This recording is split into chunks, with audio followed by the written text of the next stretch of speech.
Hi friends, I want to introduce scale exercise number 11 to us in our time together. These scale exercises are so incredibly important and helpful in developing finger muscle memory, getting our finger dexterity going. They're a great opportunity to practice ornaments, expression, timing. Scale exercise 11 is in 3/4 time. That means there are 3 beats to a measure, and a quarter note gets 1 beat.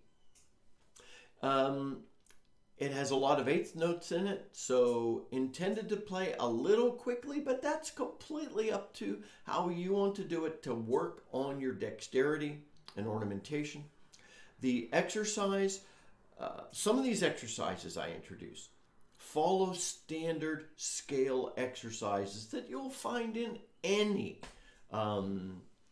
exercise book for different woodwinds. And you think you're getting something that's just for a saxophone or clarinet or flute. You know, these are the same exercises you'll see everywhere. I've looked through a lot of books. However, some of these exercises, like this one, I've simply made. And actually, a lot of the exercises that I've been introducing are ones I've crafted after looking at the tunes we play. I see certain expressions that are oft repeated. I'll take those, I'll start them at the bottom of the scale, I'll throw that phrase in, and then I'll start walking up and then back down the scale. And this is exactly the kind of expression you're going to see in a tune.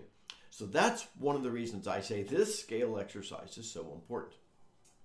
So this scale exercise, and I'll stand and talk so that you can see my fingers more. The expression you're going to see a lot is, so what I've done is you're going to find, I start on the D for the D scale.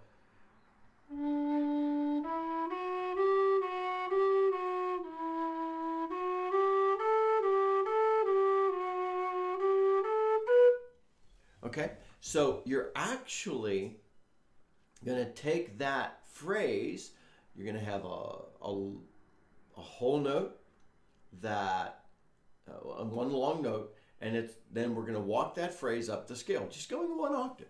And then on the way down, instead of, it's going to be, so we're going to go on that walking up. So here is the exercise in D.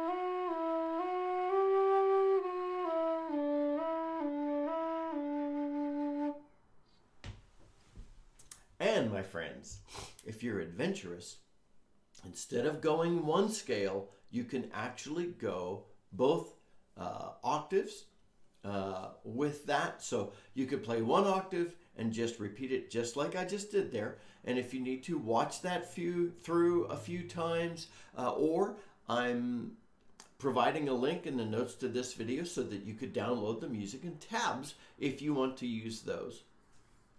But if you don't want to stop with 1 octave, you have the opportunity to repeat this all the way up to the 3rd octave D, and that will give you a great option there. So if you're working on your 2nd octave, with the D scale, this can be walked all the way up. So check that out and try that. I did not include it that way in the exercise because I don't want you to feel forced to do that. But it's simply repeating the exercise again through the 2nd octave and then all the way down.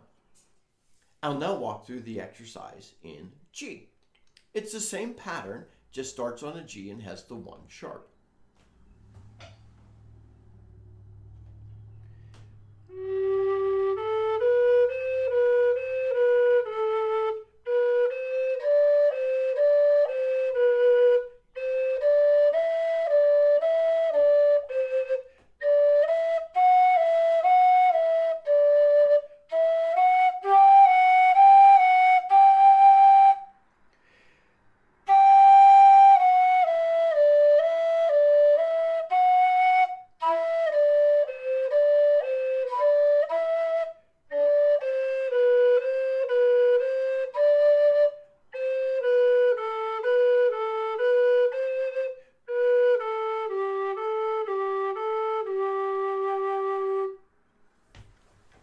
All right, and again,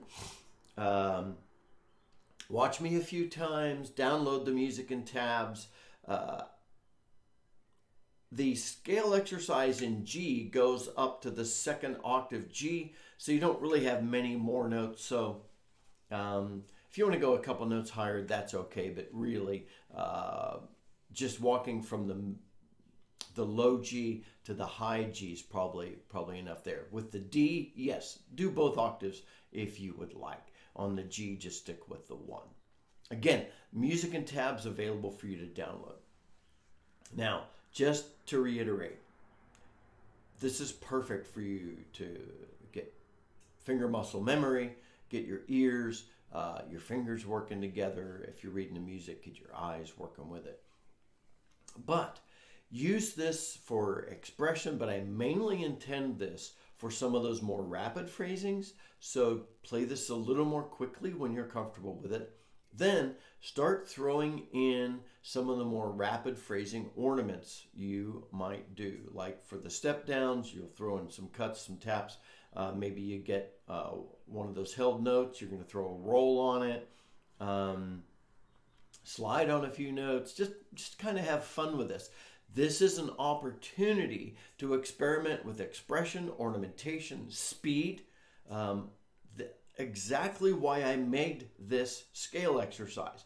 Because sometimes you work on a phrase in a tune and you're only working on that phrase over a couple of notes. That does not give your fingers the opportunity to work on that same phrase at different notes. And then when you hit another song that you're playing, you're going to have trouble with that same type of expression over different notes. Well, that's something this exercise addresses.